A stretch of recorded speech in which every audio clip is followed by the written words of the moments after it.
Okay, so this is where we left last week. Uh, Talking about egos, when I was here way back in 1980 at Puttaparthi, when only that round building was there,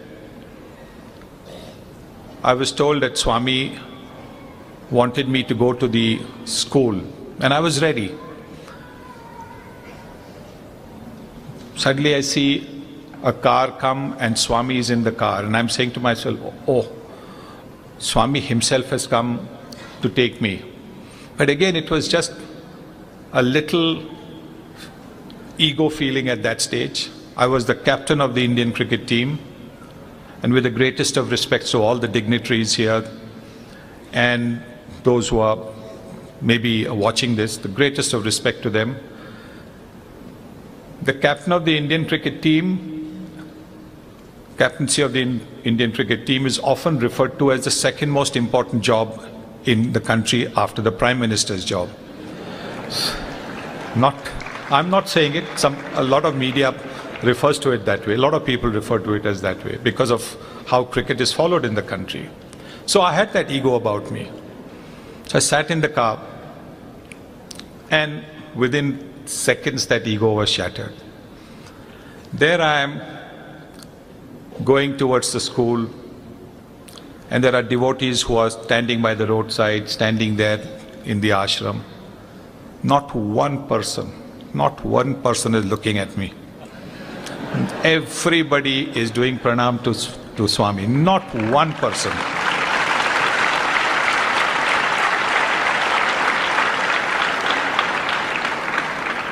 For someone who was used to having people looking at you, it was such a big come down. And I think Swami in his own way taught me that. He then took me to the school. And there was an assembly.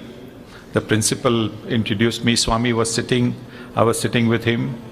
And then after the principal introduced me, he said, and now Sunil will speak on, today is Bakrid, so Sunil will speak on Bakrid.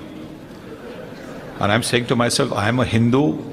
What am I going to speak on Bakrid?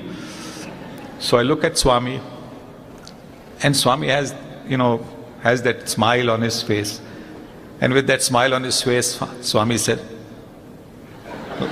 you go there.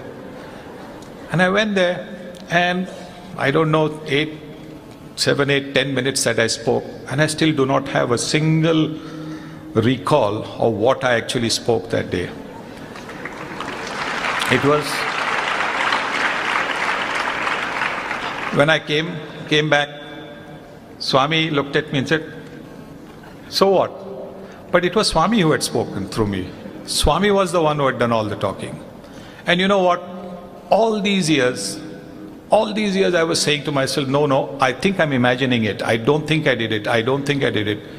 Till about 4 or 5 years ago, after darshan at Puttaparthi, a young man came to me and he said, sir, we really enjoyed your speech on Bakrid when you had come to our school. That was the time I actually believed that I had, or Swami had through me, spoken about Bakrid. But even there, I think what he passed on was the message of love. We are not made the same, and that's for a purpose. Because if we were all made the same, then life would be boring. But Swami wants us to understand. Swami wants us to make the adjustments, to live with people who are not necessarily always like us. And I think that is the biggest challenge that we face today. And that is where we have to surrender ourselves to Swami for his guidance. Because today the world is in a turmoil only because of forces pulling against each other. And we need to make the adjustments, we need to make the adaptations. We need to surrender our ego to be able to live peacefully with everybody else. Come out of egoistic delusions. If you look at this, Swami gives very good examples here. He says we have limited control of our body, we have limited control of our thoughts, our bodily sensation, our experiences, even life and death is beyond our control. And so, what are we actually holding on, right? Why do we have this very strong sense of control? Why do we still believe that we are actually running this life? Um, and that's why he mentions that just look at your body, look at your body, look at your experiences.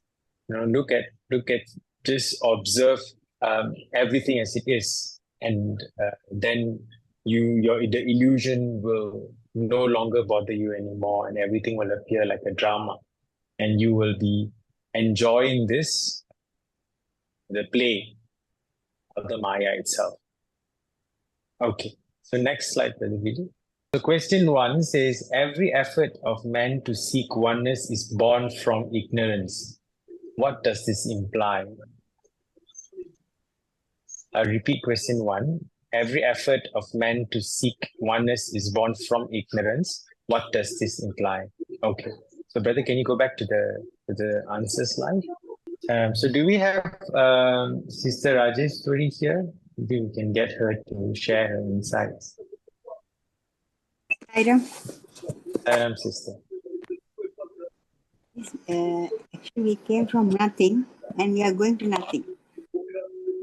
Everything is nothing. That's why we should understand we are nothing. It's all only the Atma. Not the body or mind. Okay. Thank you, sister. Sister Cindy, are you here, sister? Yeah. Hi, Ram. Okay. Hi, Ram. So, I initially didn't quite understand this question, but I spent some time reflecting on it.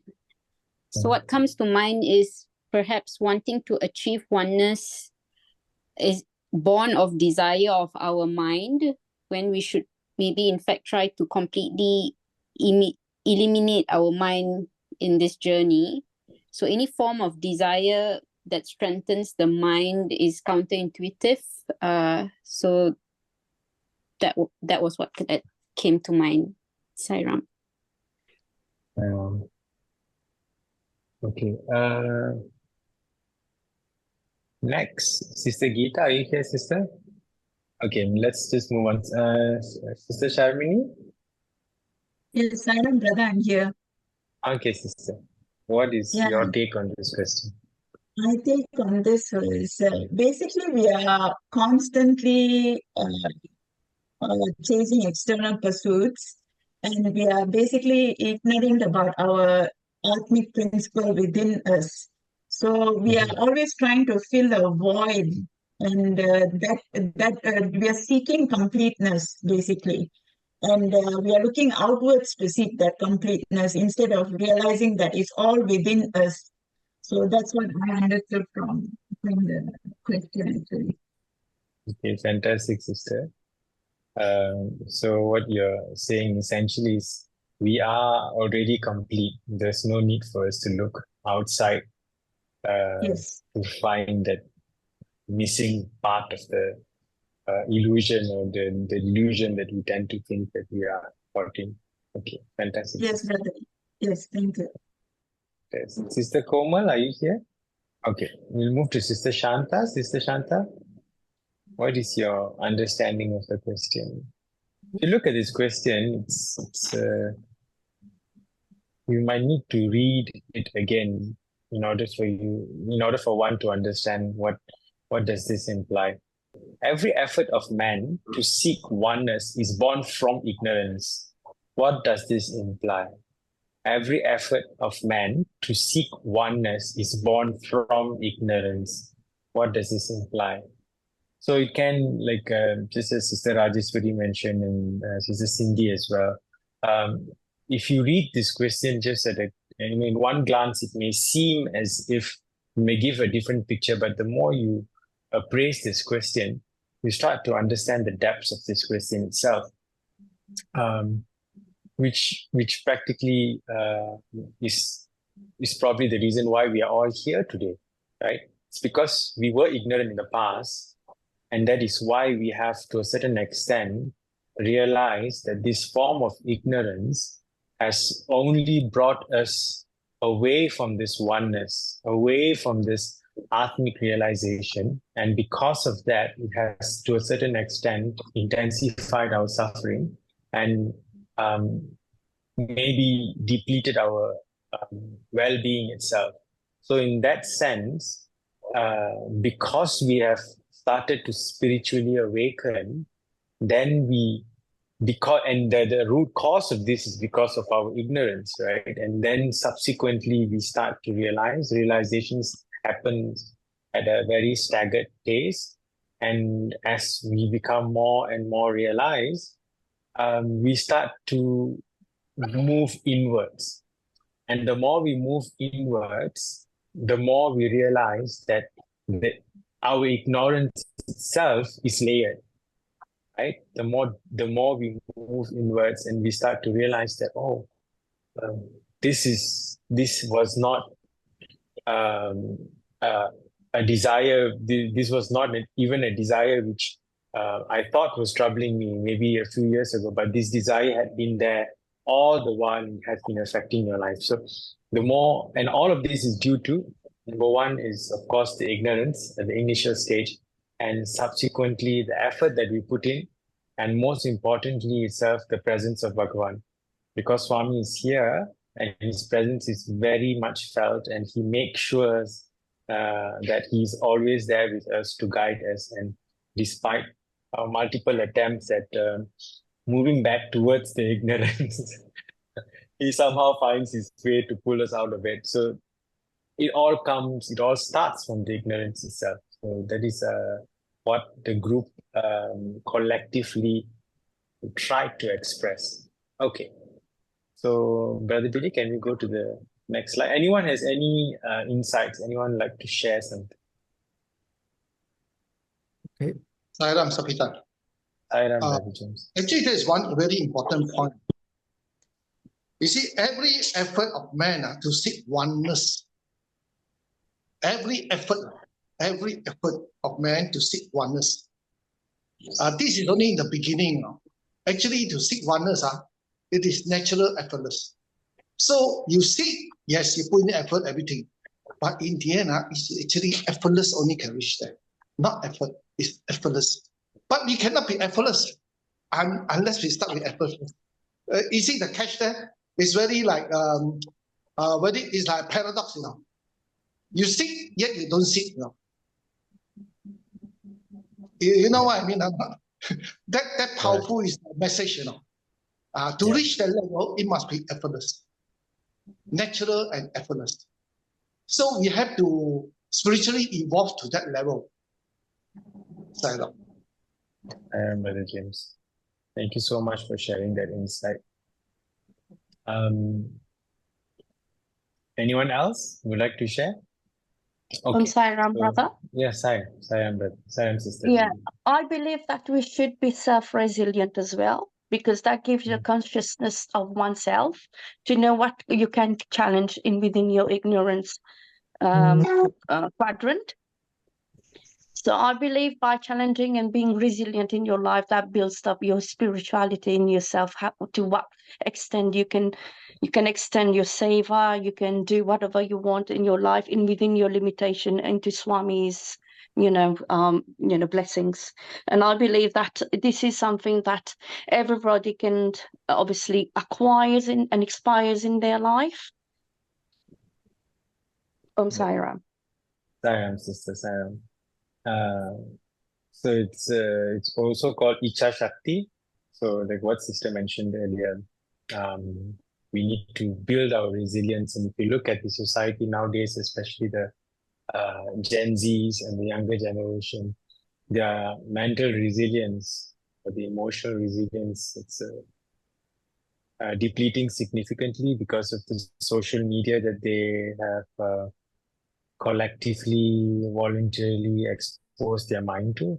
And because of the psychological hacking which takes place through the social media, their mental resilience has depleted to a certain extent. And I think in Malaysia, there were recent suicide cases of cyberbullying, which took place of, I think, there was an Indian girl who committed suicide recently because of cyberbullying. And that's because we have, to a certain extent, allowed our children to be exposed to social media, and we have allowed them to think that their self-image or the personality, which is also an illusion, is the real thing. And so when someone speaks ill or trashes or bullies them by saying something online, they are unable to take it because they find, of course, the first thing is the coping mechanisms are poor. They tend to cope by just social media itself. So the social media is the form of coping. And when social media turns back and bites them, and then they don't know where else to cope, and they don't know how, to whom they should ask help. Because number one, when they are too engrossed in social media, they develop what we call a social anxiety, because they are spending so much of time exposing their minds to this, to the various hacks or the tricks that the social media use, conditioning the mind based on the social media app developers and what they want. So the psychological hacking takes place, and when that takes place, they don't feel the need to communicate with people. They don't feel the need to even socialize. And when that happens, social anxiety builds up. What if I speak to this person? What will they say? And they start having panic attacks, and the anxiety builds up to a certain extent. And then they seek refuge in social media itself by posting videos on TikTok and Instagram. And eventually, when things go wrong, not all cases end this way, but if they do, it can be very difficult, and it can be a challenge for the child to cope with this. And that is why they end up usually either depressed with a severe form of anxiety, in the worst case scenario, a suicidal attempt. And there are a few cases in Malaysia so far, and we're trying to build this mental resilience. And one way to do it is, of course, enhancing or consolidating our spiritual understanding, our spiritual knowledge on who we are, who am I, what am I doing here, what's the true purpose of life. And Bhagavan has come and taken this form to enlighten all of us and to bring us with him to where he came from, so that we may merge with him. And he has given us all these vahinis and these knowledge, pearls of wisdom for us to use in moments where we are challenged, when we feel that our resilience is being tested. And hopefully everyone in the satsang benefits the most from this satsang, so that we may use what we learn from here into our day-to-day experience. So for that, thank you so much, Sister Bibi, for bringing that up. Okay, so can we go back? ಹೀಗಾಗಿ ವಾಕ್ಯಾಭಾಸಗಳನ್ನಿಟ್ಟುಕೊಂಡು ಅರ್ಥ ಮಾಡಬಾರದು, ಎಲ್ಲ ವಾಕ್ಯಗಳಿಗೂ ಏಕವಾಕ್ಯತೆಯನ್ನಿಟ್ಟುಕೊಂಡು ಅರ್ಥ ಮಾಡಬೇಕು ಎಂಬುದನ್ನು ಹೇಳುವುದಕ್ಕಾಗಿ ಭಗವತ್ಪಾದರು ಎಲ್ಲ ಶ್ರುತಿಗಳಿಗೂ ಏಕವಾಕ್ಯತೆಯಿಂದ ಅರ್ಥ ಹೇಳುವುದಾದರೆ ಅದ್ವೈತವೆಂಬುದು ಒಂದೇ ಉಪನಿಷತ್ ಪ್ರತಿಪಾದ್ಯ ಎಂಬುದನ್ನು ನಾವು ಹೇಳಬೇಕಾಗುತ್ತೆ ಹೊರತು ಬೇರೆ ಇನ್ಯಾವುದನ್ನೂ ಹೇಳೋದಕ್ಕಾಗುವುದಿಲ್ಲ ಅಂತ ಘಂಟಾಘೋಷವಾಗಿ ಹೇಳಿದರು.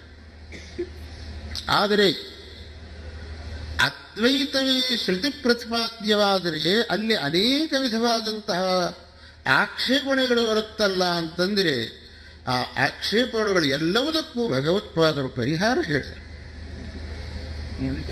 ಒಂದು ಆಕ್ಷೇಪಣೆ ಏನು ಅಂತಂದರೆ, ನೀವು ಅದ್ವೈತ ಅಂತಂದರೆ ಕೇವಲ ಪರಬ್ರಹ್ಮವೆಂಬುದು ಒಂದೇ ಸತ್ಯ, ಇನ್ಯಾವುದೂ ಸತ್ಯ ಅಲ್ಲ ಅಂತ ಹೇಳ್ತಿದ್ದೀರಿ.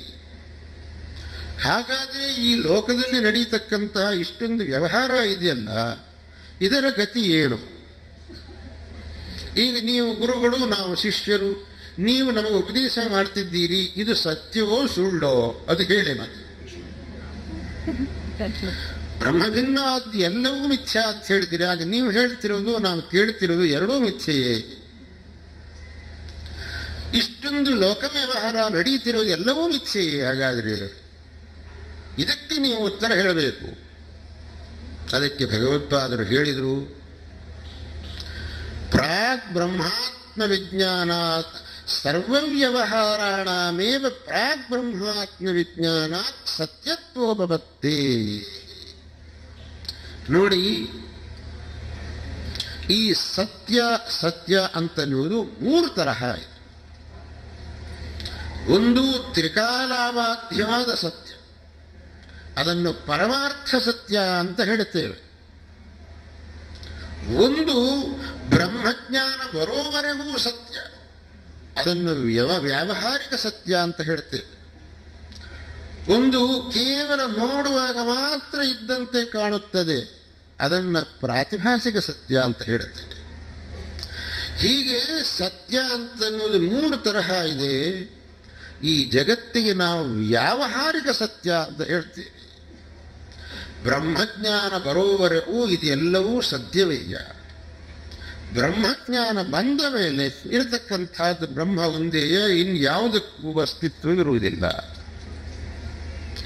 ಅದ್ವೈತ ಸಿದ್ಧಾಂತವನ್ನು ಆಕ್ಷೇಪಣೆ ಮಾಡತಕ್ಕಂಥವರು ಭಗವತ್ಪಾದರು ಹೇಳಿರತಕ್ಕಂತಹ ಈ ಒಂದು ಸಮಾಧಾನವನ್ನು ಸರ್ವಥೇಪಿ ಮನಸ್ಸಿಗೆ ತಗೊಳ್ಳೋದಿಲ್ಲ.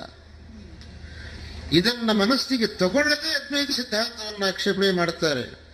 ಹಾಗಾದ್ರೆ ಅದ್ವೈತ ಎಲ್ಲ ಹೋಯ್ತು, ಅದು ಹೋಯ್ತು, ಇದು ಹೋಯ್ತು. ಯಾವುದೂ ಹೋಗಿಲ್ಲ. ನಾವು ಕರ್ಮಕ್ಕೆ ಪ್ರಾಮಾಣ್ಯವಿಲ್ಲ ಅಂತ ನಾವು ಹೇಳಲಿಲ್ಲ. ಹಾಗಾದರೆ ಅದ್ವೈತ ಬಂದ ಕರ್ಮ ಎಲ್ಲ ಬಿಡಬೇಕೇ ಅಂತ. ಅದ್ವೈತ ಸಾಕ್ಷಾತ್ಕಾರ ಬಂದವನಿಗೆ ಬಿಡಬೇಕು ಅಂತ ನಾವು ಹೇಳಬೇಕಾಗಿಲ್ಲ, ತಾನಾಗಿ ಬಿಟ್ಟು ಹೋಗುತ್ತೆ. ಆದರೆ ಅದ್ವೈತ ಸಾಕ್ಷಾತ್ಕಾರ ಬರೋವರೆಗೆ ಕರ್ಮಾಚರಣೆಯನ್ನು ಮಾಡಲೇಬೇಕು ಅಂತ ನಾವು ಹೇಳ್ತಾನೆ ಇದ್ದೀವಿ. ನೀವು ಅದ್ವೈತ ಅಂತ ಹೇಳಿಬಿಟ್ರೆ ಕರ್ಮಶಾಸ್ತ್ರಕ್ಕೆಲ್ಲ ವೈಯಥ್ಯ ಬಿಡುತ್ತೆ, ಉಪಾಸನಾ ಶಾಸ್ತ್ರವೆಲ್ಲ ವ್ಯರ್ಥವಾಗುತ್ತೆ ಅಂತ ಕೂಗಾಡಬೇಕಾದ ಅಗತ್ಯವಿಲ್ಲ. ಇದು ಎಲ್ಲವುದಕ್ಕೂ ಪ್ರಾಮಾಣ್ಯವಿದ್ದೇ ಇದೆ. ಅದ್ವೈತ ಸಿದ್ಧಾಂತವೆಂಬುದನ್ನ ಸರಿಯಾಗಿ ಗ್ರಹಿಸಬೇಕು. Yeah, we just go through the slides, you know. Yeah, just go to the slides. So any videos would be a big issue here. This is if you look at this person here, this monk here, this is Jagat Guru Acharya. He's one of the proponents of Advaita Vedanta, and he's quite famous. And he's very famous for his outright understanding of Vedanta itself, and how in this video he gives a detailed explanation on the difference between the Nitya-Atma and also the Atma itself, and how can we use our jnana, or we can use the wisdom that we have gained from our spiritual work or sadhana or understanding, and how can we use this to discriminate between what is real and what is not real. And so to complement this video, in Swami's lecture, he also gives these few points. Swami says, mistaking illusions for reality. So he goes on to explain that our experiences, like dreams, are seen as temporary and illusory if driven by a desire for external spiritual power. True spiritual realization comes from understanding this impermanence. So I'll read this again. Our experiences, like dreams, are seen as temporary and illusory if driven by a desire for external spiritual power. True spiritual realization comes from the understanding this impermanence. Then he goes on to give an analogy of dreams. He says dreams are used as an example. Within the dream, dreams are used as, like as an example. He says within the dream, experiences seem real, but upon waking, the illusory nature is revealed. Similarly, mistaking mental projections for spiritual truth leads to suffering. And then he goes on to explain what is the difference between real and unreal, what is mithya and which is not. The concept of mithya is introduced, Swami says, signifying the deceptive realness of experiences based on delusion. True spiritual understanding transcends this. Okay, so from these three passages, what Swami is trying to say is that the Maya, though we call it Maya, it really exists in front of us. And basically, what we are actually interpreting the reality based on our mental projections, based on how we see things. A very good example would be same situation, two different persons, they may appraise the situation completely different. A person A and a person B. Let's say a person A who meditates, does his sadhana, spiritual practices, and he has a very in-depth understanding on Advaita maybe, or maybe just, he reads spiritual books. So he has a basic understanding on why we are here and who is he. And person B does not have any understanding or whatsoever. He's just living life as it is, and does not even want to know about this, about spirituality, and it's nothing to do, and considers himself non-spiritual or maybe an atheist or whatnot. And when given with a challenge, same challenge, both individuals may decipher the challenge differently and they may respond differently because of this, their own understanding and their own capabilities that the mind possesses. So basically what Swami says here is that the reason why not only Swami, even Buddha, even Sadhguru and all the other gurus, what they say is that we are all mistaking reality because we do not see reality as it is.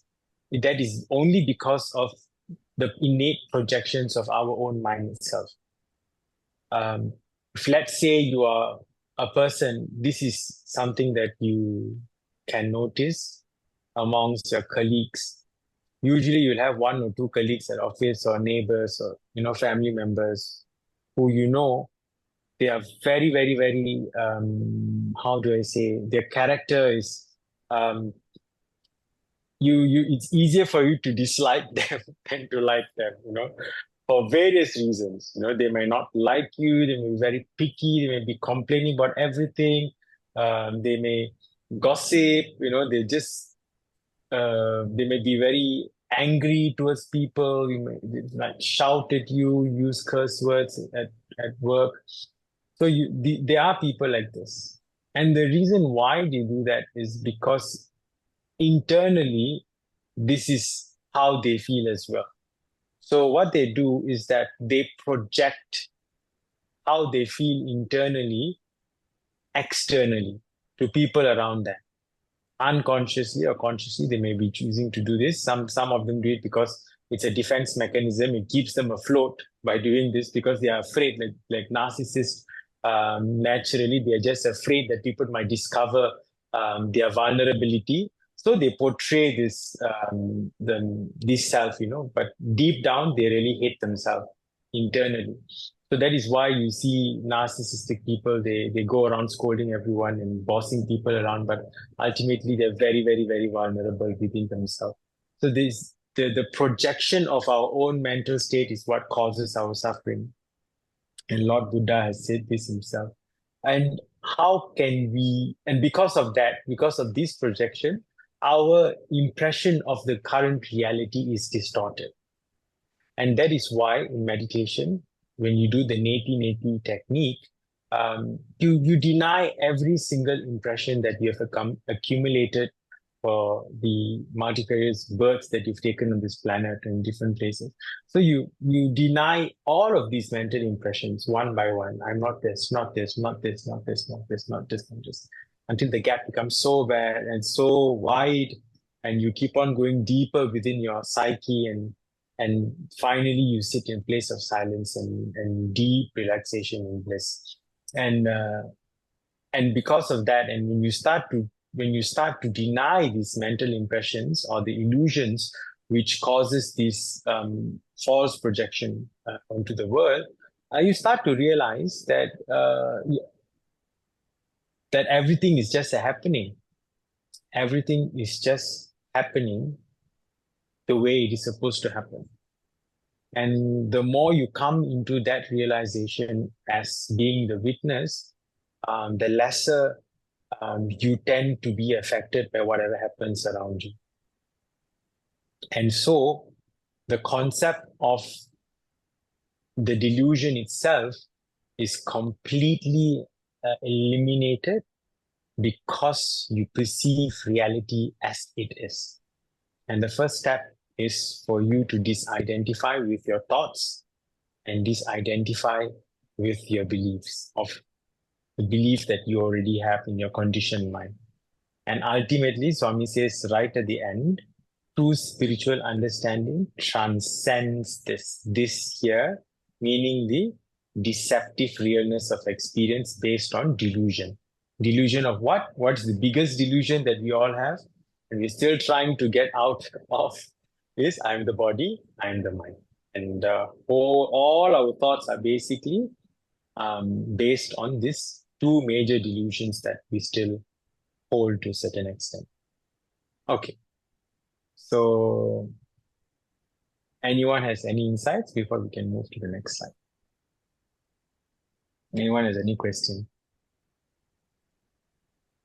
So can we say that everything is so real, he's hurting me, but actually it is a dream, but we don't realize that it is a dream.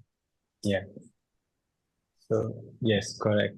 We don't realize it is a dream because number one, we have not awakened to that state where we see everything as what the word here quite correctly conceptualizes, impermanence. We do not see the impermanence in everything.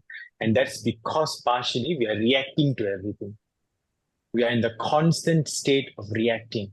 There's no equanimity in our minds. So because our minds are not equanimous, we tend to react to every single thing which comes in our way. So if somebody is angry towards you, you become double angry. Somebody says something sad, you cry double. Somebody says something, you react all the time. So, constant state of reaction, and because of this reaction, I think there's one picture right at the beginning of the presentation itself, how the cloud obstructs the sun. So this is what happens when you're in a constant state of reaction. Your awareness gets completely obliterated or completely covered by the mithya or the mind.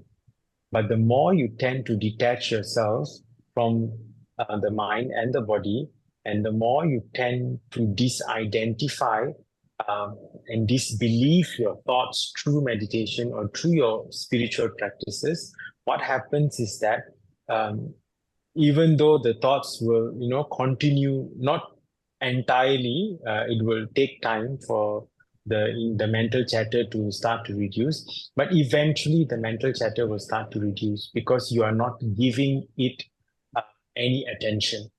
And the reason why partially the mental chatter that we have keeps on going is because you are fueling it with attention.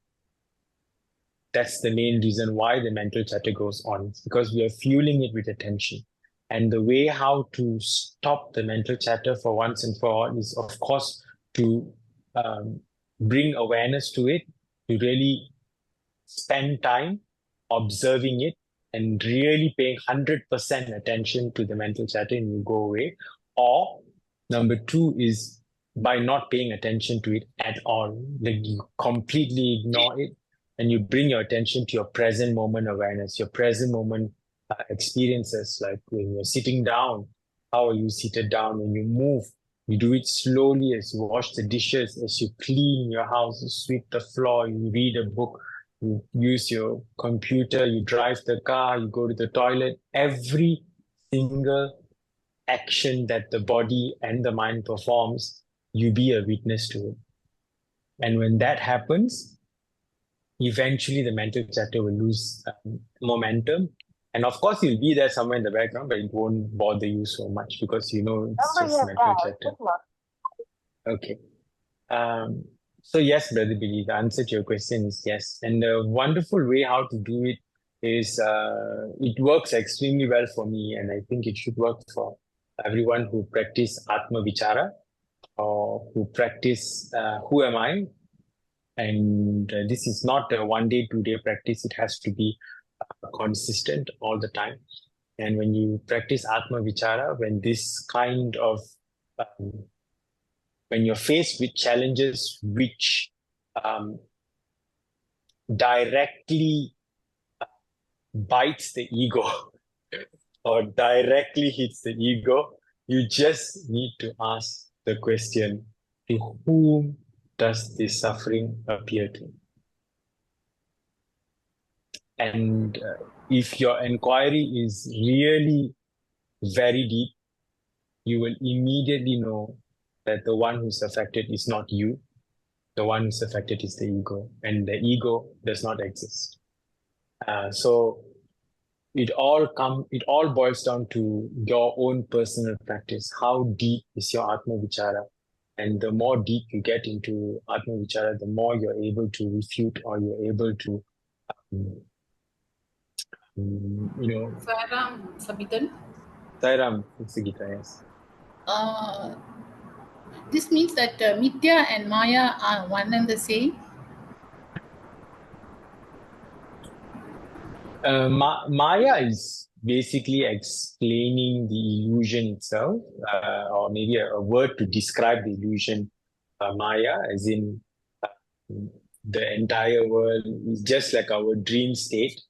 So Mithya is another way of saying it is unreal. I don't think Mithya can replace the word Maya, but Mithya means unreal. Compared to Maya itself, is a description of the illusion itself. That is Maya. Yeah. Can I say something? Yes, sure. Brother? Sister, go ahead. Yes, go ahead. See, the question which Geeta put, Mithya here, even in your slide, is real and unreal. Yeah. And you use the word she used the word Maya, and beautifully you explained. So Maya is relatively real. Real, relatively real, unreal. So Mithya is unreal, and your Maya is relatively real, the world as you perceive it. It is there, you see it, but it's just relative because it has got an ending. From what I understand. Yes, sister, you're extremely right. You explained it better. Thank you so much. Okay. Thank you. Anyone else has any question? So can we say that we are trapped in a dream? We may or may not know that we are in a dream. So we just entered out in this dream. Yeah. To really know that we are. So our purpose in life is to realize that we are in a dream. Yeah. And to come out from this dream is to know who we are. Yeah. Yes. Like when we go to a theater and you sit down and watch a movie, the movie is being perceived by the eyes. That means I can see the movie and I also can hear the movie. So there are only two senses now that I'm engaging, the sight and the sound. With just these two senses only occupying me, I find that I'm engrossed in the story. I see the movements, I see. For 3 hours, I'm totally lost in the characterization, in the beautiful expression, in the music, in the song. We get carried away by the story. We forget everything. We forget the world. We forget our homework. We forget family. We forget everything. We are just so immersed in that movie. And then at the end of the 3 hours, we come out. I mean, it's amazing. So how immersed the movie is, you are in the movie, it shows that the movie is good and the movie is engaging. But the point that I'm making is that it's only with two senses we lost ourselves, Only with two senses, the illusion has caught me, and I'm now drawn into the world of illusion using two senses.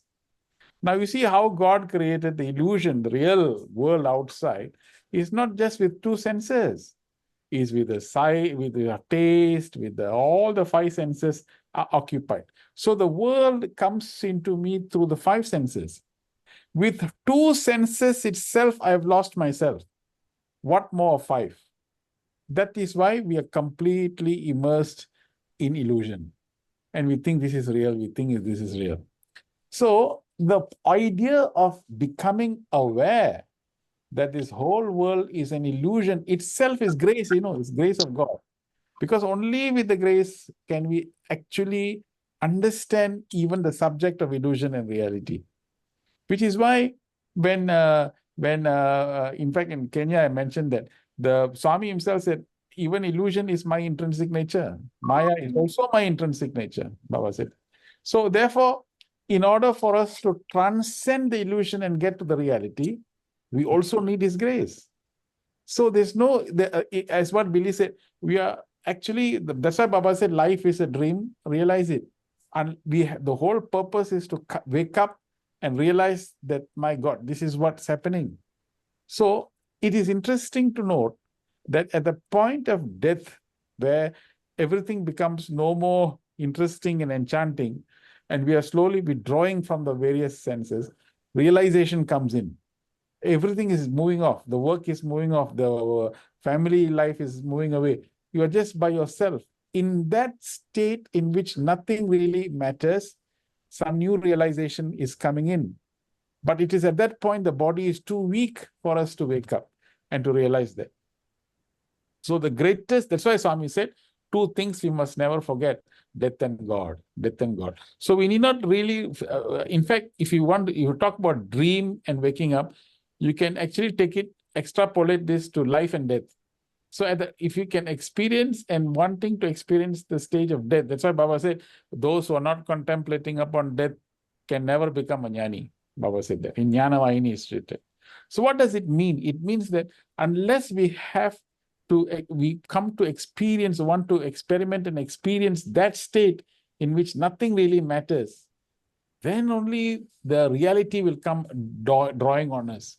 Then only we can see how seductive the world is in enticing the five senses. And how trapped are we in this world, thinking everything is living and everything is experienced in a conditioned manner. If we can experience that we are in a conditioned manner, then we say, chi, what is this? I have to experience 10 to the power 18 quintillon bliss.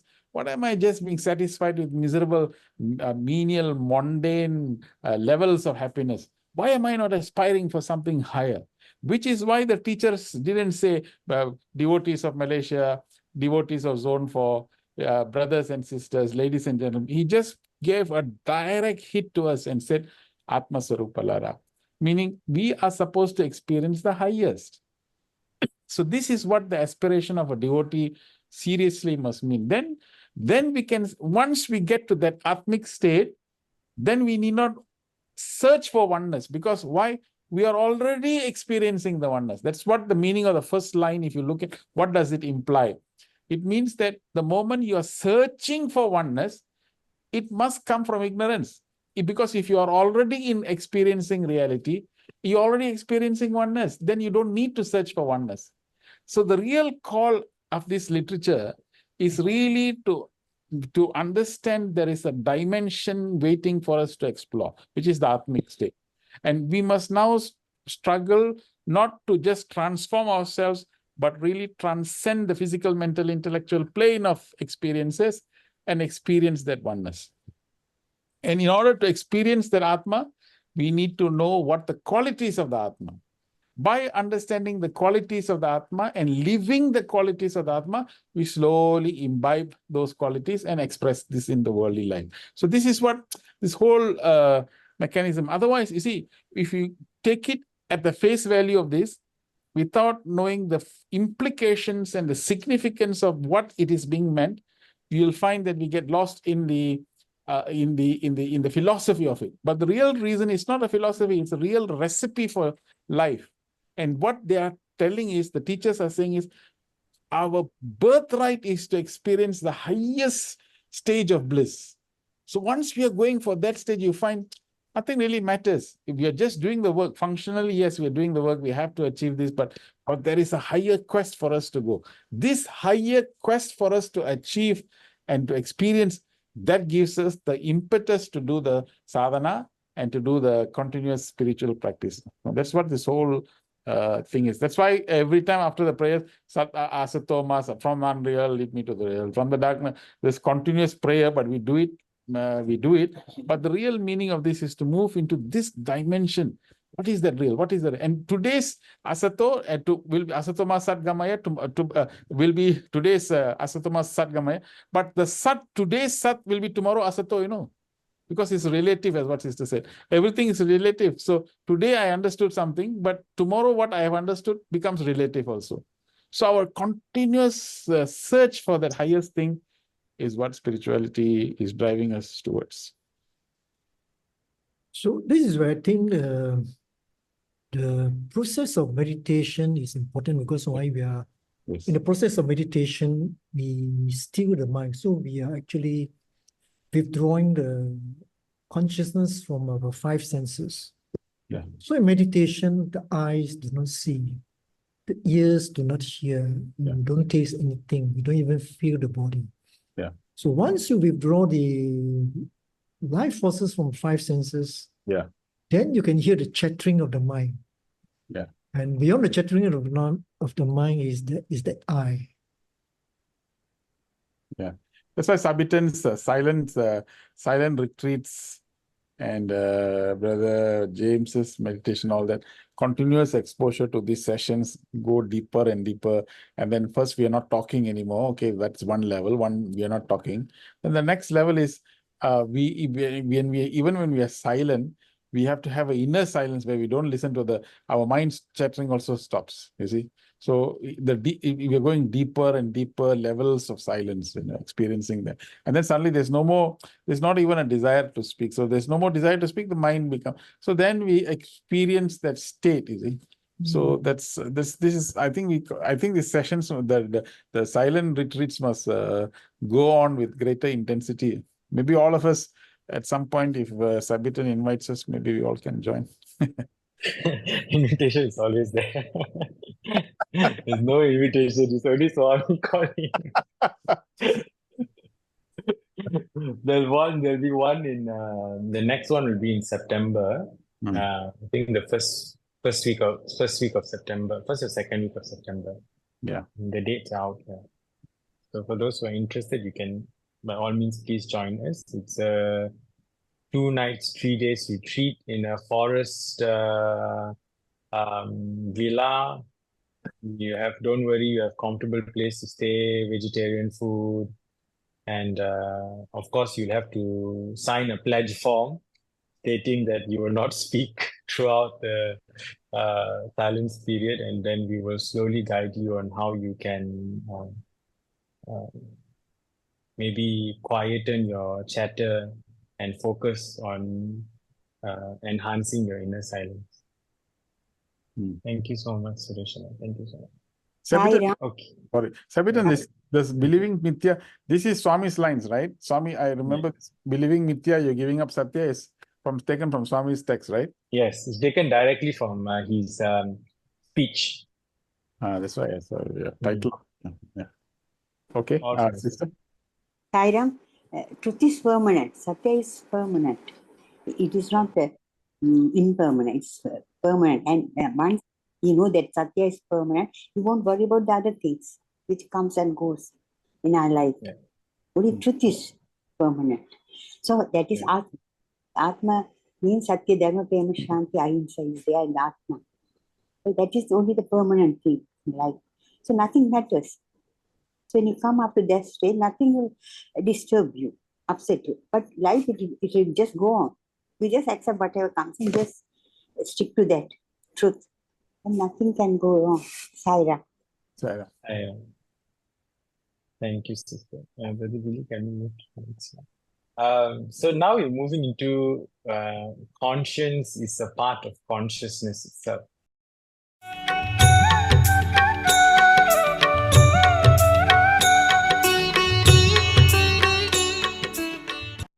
విద్యార్థులారా, So students, మీ యొక్క office యొక్క పరిస్థితిని పురస్కరించుకొని కానీ లేక మీ ఫ్యాక్టరీస్లో ఇండస్ట్రీస్ను పురస్కరించుకొని కానీ అసత్యం ఆడవలసి వచ్చినప్పుడు కూడాను మీరు ఏమాత్రం కూడాను జంకు చేయక సత్యాన్ని మీరు పాటించాలి. so students in your offices, factories, industries, wherever you may work, at times when you are forced to utter a lie, never say that. Hold on to truth. నడుచుకోవాలి. Conduct yourself in a dharmic ఏమిటి way. ధర్మము? What is dharma? అనగా నీ conscience యొక్క సత్యమే నిజమైన ధర్మము. The dictates of the conscience is true dharma, righteousness. చక్కగా విచారణ చేయి. Investigate well. నీ కాన్షియన్స్ ఎస్ అన్నప్పుడు దాన్ని ఆచరణలో పెట్టు. When your conscience endorses it, follow the దీనిని next. పురస్కరించుకుని ఏ ప్రాచీన వేదములన్నీ కూడాను సత్యం వద ధర్మం చర. Basing on this, the ancient Veda says, speak truth and follow dharma, righteousness. ప్రాచీన కాలమునందు ఋషుల దగ్గరంతా విద్యను అభ్యసించి గురుకులంలో ప్రవేశించే ముందుగా ఋషులు విద్యార్థులను చేరదీసి వారికి బోధించినటువంటి యొక్క బోధకనే దీనికి స్నాతకేతం ఉన్నారు. అనగా ఇదే ఒక కాన్వకేషన్గా భావిస్తూ వచ్చారు. This is followed in the ancient system by all saints and seers in Gurukula centers by way of convocation. మొట్టమొదటి వారి బోధించే సత్యం బ్రూయాత్ ప్రియం బ్రూయాత్ నబ్రూయాత్ సత్యం అప్రియం. నీవు సత్యమును పలుకు. First you speak truth. అసత్యమును పలకవద్దు. Never utter a lie. అప్పుడే నీ యొక్క జీవితము చక్కగా ప్రకాశిస్తుంది, వికసిస్తుంది. Then your life will blossom and shine ఎలాంటి well. పరిస్థితులు ఎందైనా కూడాను మానవత్వాన్ని నీవు వదలకుండా చూసుకో. Under any circumstances, never give up human value. ఇది ప్రధానమైన బోధగా భావించారు. This was the main teaching in those times. And then, so Swami goes on to talk about conscience, and this one topic itself can take, a few satsangs to complete, because sometimes it's just so difficult for a person to really grasp the concept of conscience.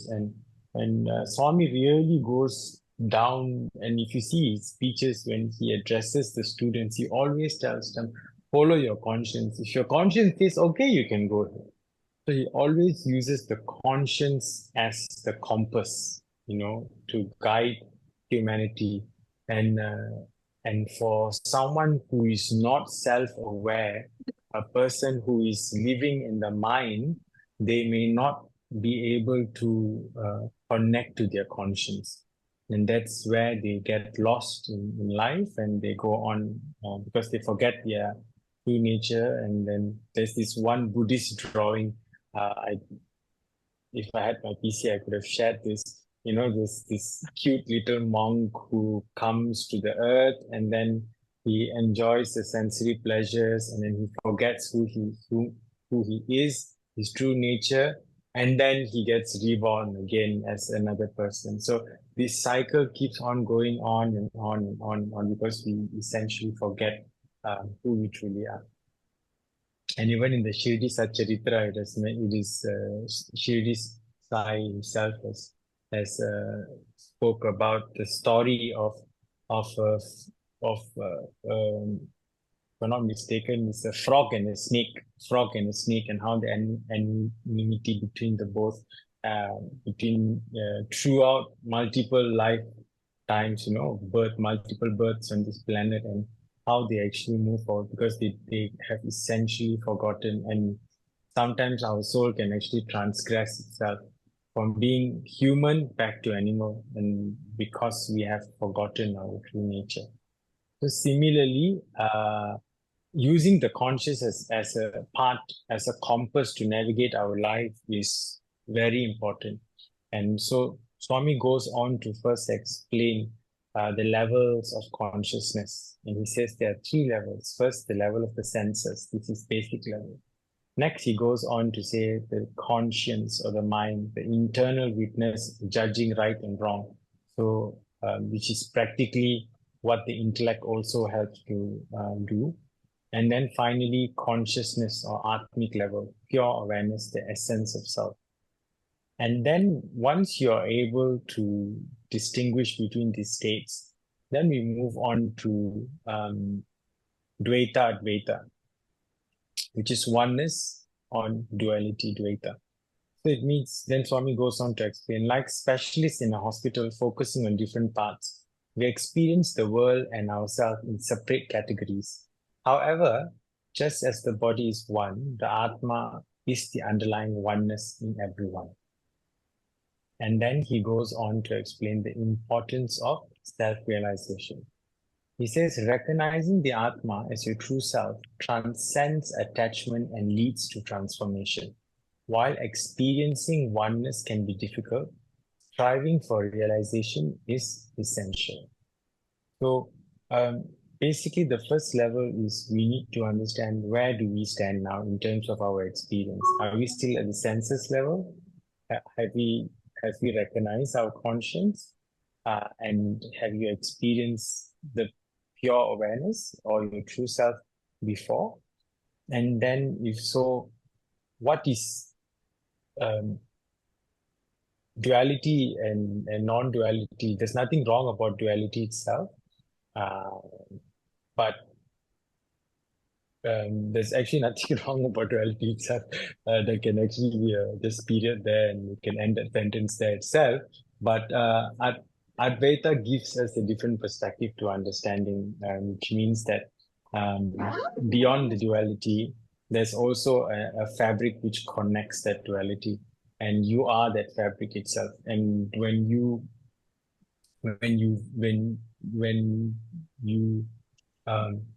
disidentify with your body and mind to an extent that you realize that you're actually nothing, everything is happening, then you realize that that realization will slowly start to dawn upon you, where duality is no longer perceived and oneness is experienced.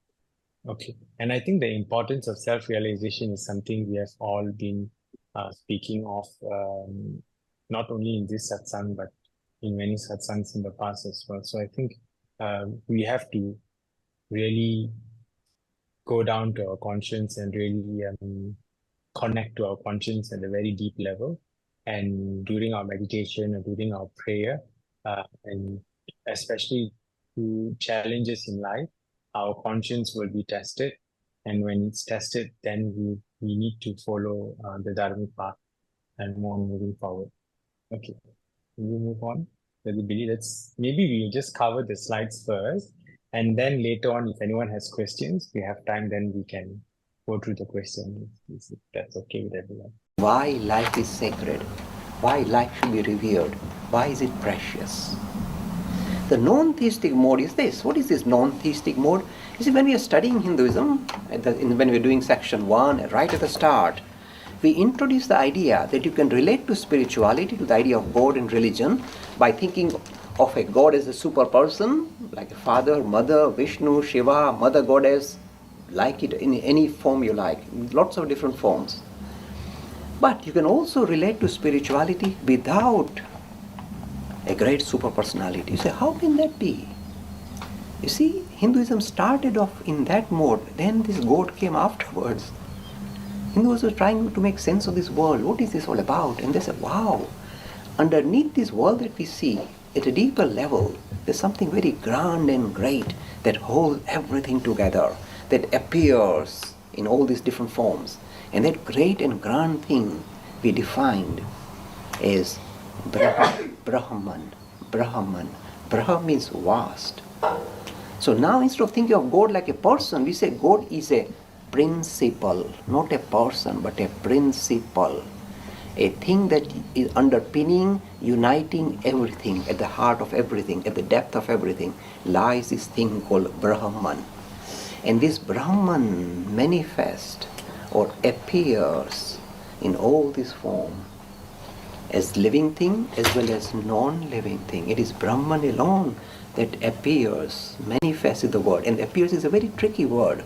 Philosophically, it's a very powerful word because it can get away without answering questions. It just appears as this world and all the living things in this world, Brahman. So there is this one thing that underpins everything, that wiggles out, if you like, that kind of shows up as the universe with all the living things, Brahman. This is the non-theistic Hinduism. See, we didn't talk God. We said Brahman appearing as the universe. No God so far. We didn't bring in a God. Okay. So here, understand the Atma first.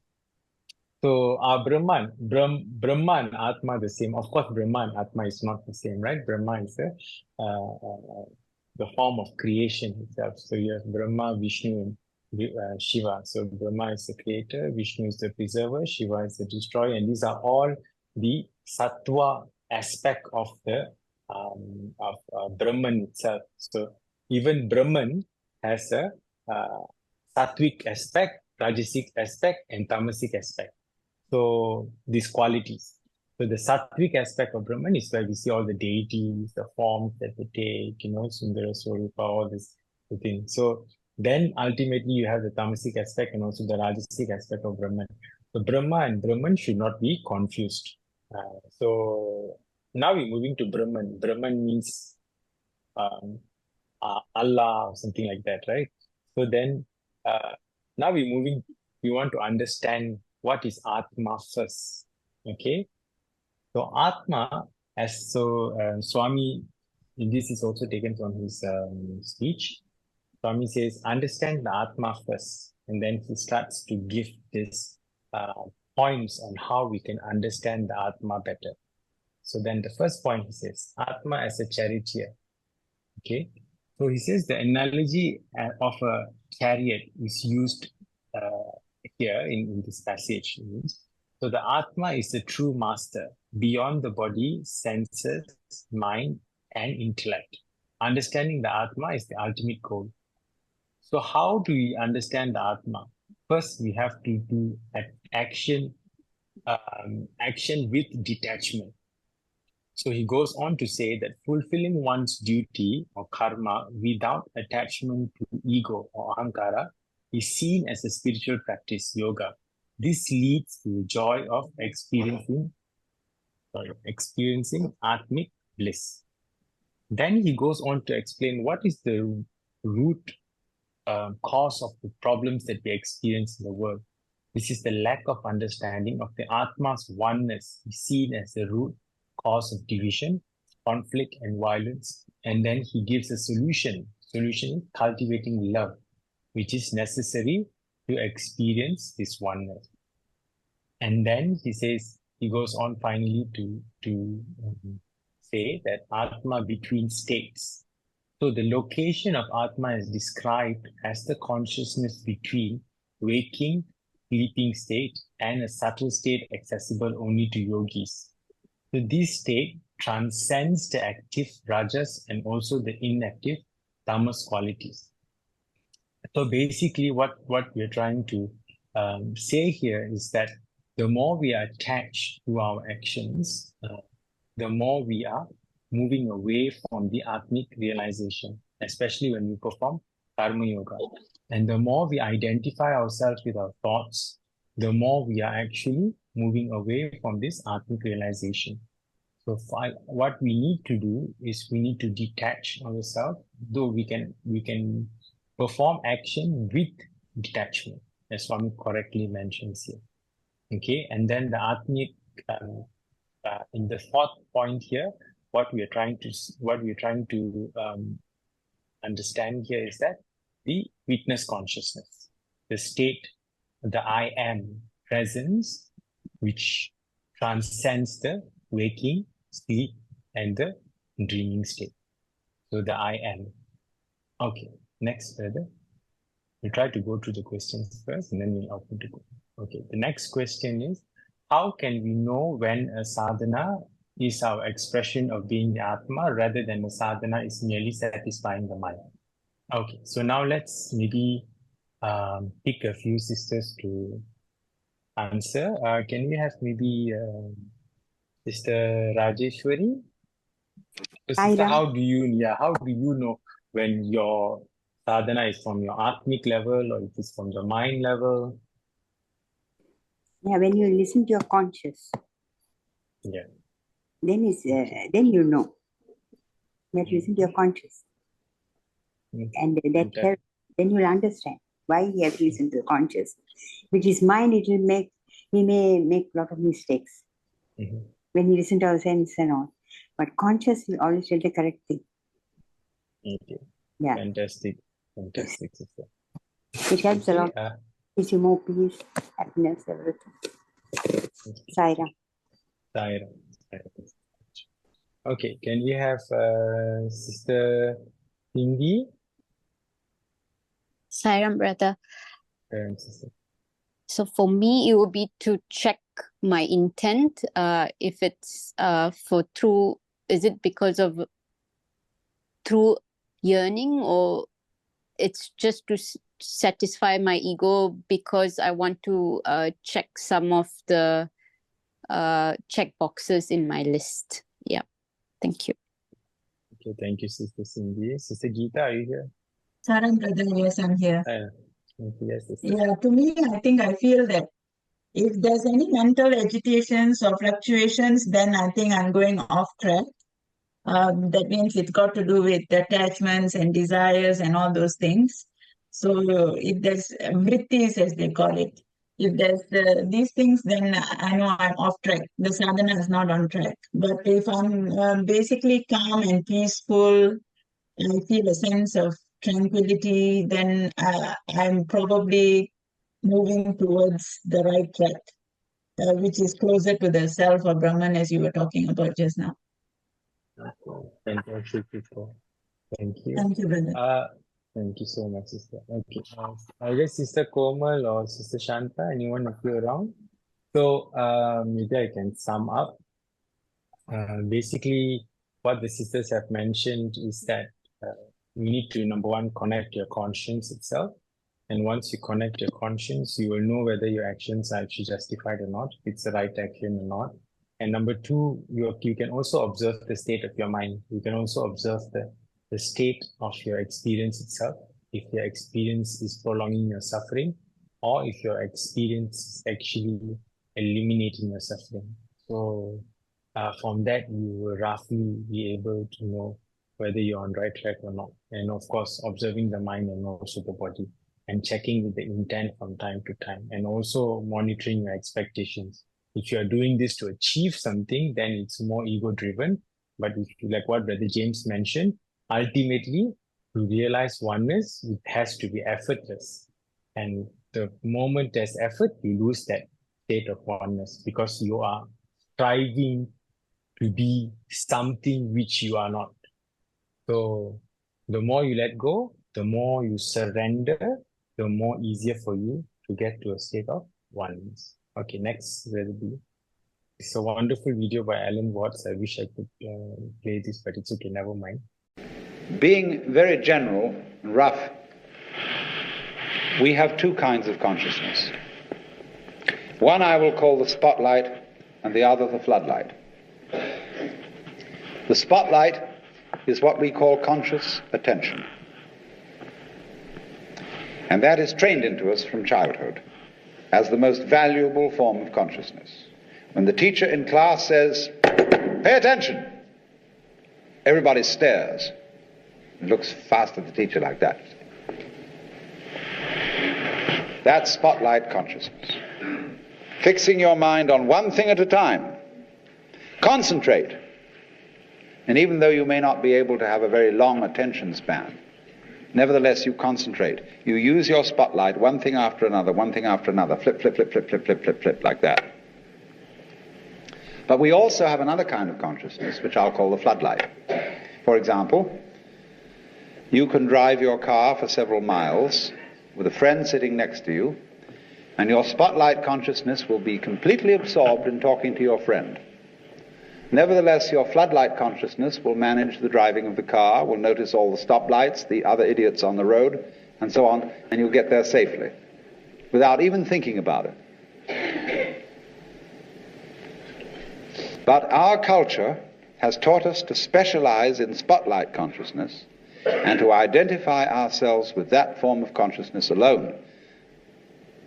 I am my spotlight consciousness. My conscious attention, that is my ego, that is me. And very largely we ignore the floodlight. Now, the floodlight consciousness is working all the time. Now, because we have been brought up to identify ourselves with the spotlight consciousness, and the floodlight consciousness is undervalued, we have the sensation of ourselves as being just the spotlight, just the ego that looks and attends to this and that and the other. And so we ignore and are unaware of the vast, vast extent of our being. People who by various methods become fully aware of their floodlight consciousness have what is called a mystical experience, or a cosmic consciousness, or what the Buddhists call bodhi, awakening. The Hindus call moksha, liberation, because they discover that the real deep, deep self, that which you really are, fundamentally and forever, is the whole of being. All that there is, the works, that's you. Only that universal self that is you has the capacity to focus itself at ever so many different here and nows. So when you use the word I, this, as William James said, is really a word of position, like this or here. Just as a sun or star has many rays, so the whole cosmos expresses itself in you, in you, in you, in you, in you, with all the different variations. It plays games. It plays the John Doe game, the Mary Smith game. It plays the beetle game, the butterfly game, the bird game, the pigeon game, the fish game, the star game. Just like these are games that differ from each other, just like backgammon, whist, bridge, poker, pinochle, or like waltz, mazurka, minuet, and so on. It dances with infinite variety. But every single dance that it does, that is to say, you is what the whole thing is doing. And if you don't know, you see, if you're not really vividly aware of the fact that you are basically the works, you have no real joy in life. You're just a bundle of anxiety mixed up with guilt. Because you see, when we bring children into the world, we play awful games with them. Instead of saying, how do you do? Welcome to the human race. Now, my dear, we are playing some very complicated games. And these are the rules of the game we're playing. I want you to understand them, and then you learn them, and then when you get a little bit older, you may be able to think up some better rules. Instead of being quite direct with our children, instead we say, you're here on probation, you understand that? And maybe when you grow up a bit, you'll be acceptable. We speak of coming into this world, and this whole sensation that we are brought up to have of being an island of consciousness locked up in a bag of skin, facing outside us a world that is profoundly alien to us in the sense that what is outside me is not me. This sets up a fundamental sensation of hostility and estrangement between ourselves and the so-called external world. We need a new kind of consciousness in which every individual becomes aware that his real self is not just his conscious ego. You know, let's take a headlight of a car. The headlight shines on the road in front. The headlight does not shine on the wire which connects it with its own battery. So in a way, the headlight is unaware of how it shines. And in the same way, we are unaware of the sources of our consciousness. We don't know how we know. There was a young man who said, though, it seems that I know, what I would like to see is the I that knows me when I know that I know that I know. And so we are ignorant of, we ignore, it doesn't come within the scope of our attention how it is that we manage to be conscious, how it is that we manage to grow our hair, to shape our bones, to beat our heart, and to secrete all the necessary fluids that we need from our glands. We do it, but we don't know how we do it. Because you see, underneath the superficial self, which pays attention to this and that, there is another self, more really us than I. And if you become aware of that unknown self, the more you become aware of it, the more you realize that it is inseparably connected with everything else that there is. That you are a function of this total galaxy, bounded by the Milky Way, and that furthermore this galaxy is a function of all other galaxies. And that vast thing that you see far off with telescopes, and you look and look and look, one day you're going to wake up and say, why, that's me. And in knowing that, you see that you never die. That you are the eternal thing that comes and goes, that appears now as John Jones, now as Mary Smith, now as Betty Brown, and so it goes forever and ever and ever. So, Swami goes on to explain the cosmic consciousness itself and why we are actually the cosmic consciousness. So, Satchit Ananda is our true state, or natural state. It's a simplified explanation of the ultimate reality. And these states, which is the existence, consciousness, and bliss, is an inseparable, these are our inseparable states. It means that this is your true nature. Okay, all these three things. So whatever takes you away from this, just like Sister Sharmini mentioned, whatever takes you away from this, then you know that you are not on track. And then number two, our perception divides this oneness into seemingly separate experiences. We see something as Sat, recognize it as Chit, and enjoy it as Ananda.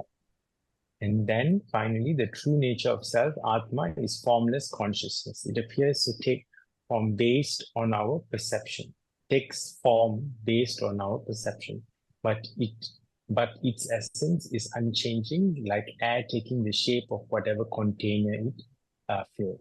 So basically what Swami is saying is, even though the form is there to guide us, but ultimately we have to connect to the Sai within ourselves, the inherent Sai which is there within each and every one of us, giving us that feeling of equanimity, giving us the feeling of bliss, the one which we connect with during our deepest, most sincere prayers. So that is the ultimate formless Sai that is within each and every one of us. Next.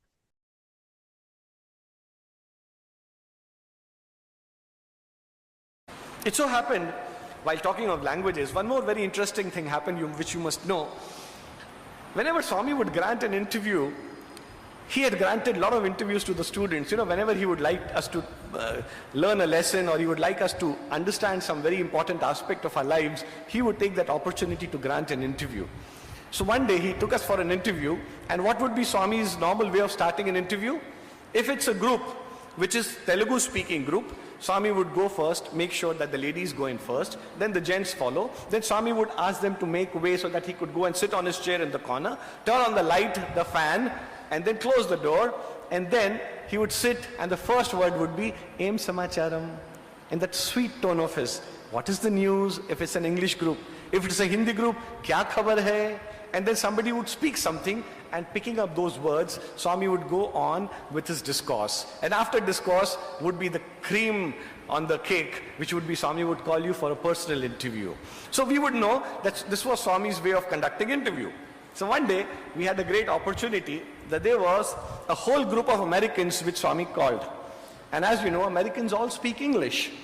And out of that, there was one boy, 16 or 17 years old, who had come to Puttaparthi for the first time. And they had been in Puttaparthi for almost 10 or 15 days, and it was the second interview or the first interview, I don't remember. Swami called that group. When they went in, Swami sat on his chair, and then he spoke in Telugu. Em Samacharam, Emandi, Ipuducharu. Swami spoke all those words, and then he spontaneously flew into Telugu.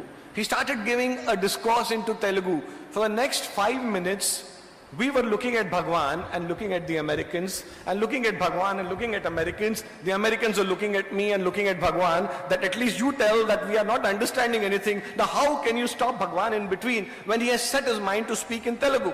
Then he looked around everybody. Suddenly he saw that look of confusion and those eyes changing hands, and people looking here, people looking there. Suddenly Swami said, "Oh, I forgot. You guys only speak English. No, Americans speak English. But today discourse in Telugu.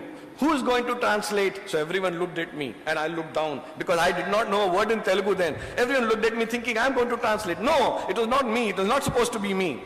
And then Swami looked at that young boy who was there, 16 or 17 years old. Swami said, "You translate." So he said, "Swami, but I am coming." "Shh, you translate." That's it.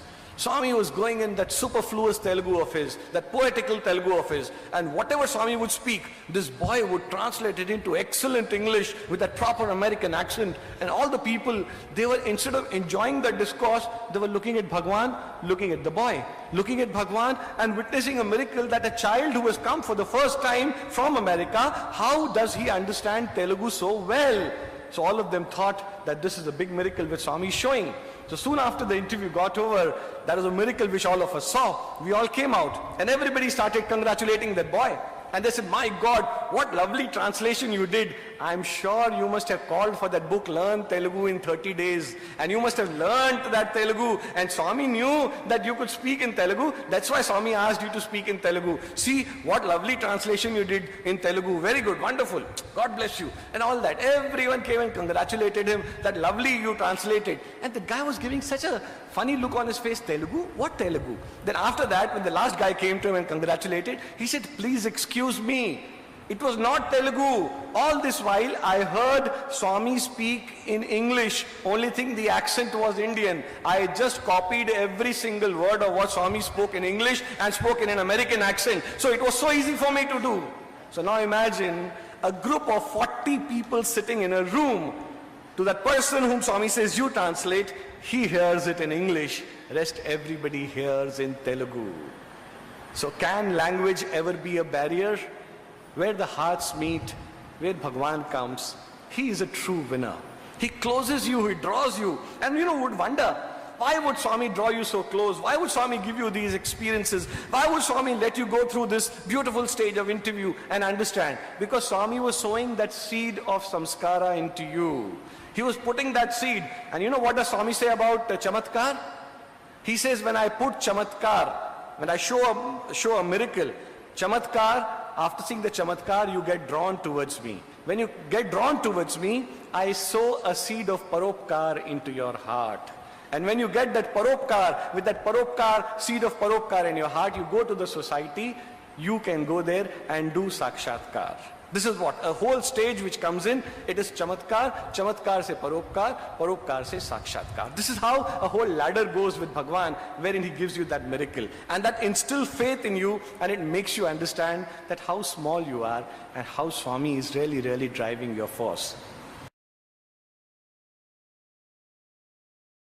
Okay, so this is also another video which I wanted to show, but not mine. Okay. So I think we have come to the last slide of the presentation. I humbly apologize for the technical glitch that has taken place today, and I really hope that, as Brother Willie mentioned, once the video is out, it will be together with the videos, and I really hope that we can go back and look at the videos, especially the one mentioning how to identify your conscience by Swami, and how the Jagat Guru actually explains the difference between Mithya, and the Shankaracharya explains the difference between Mithya and the true self, and then also Alan Watts on consciousness itself, and also the other videos that are embedded in the slides, so that we can have a better understanding of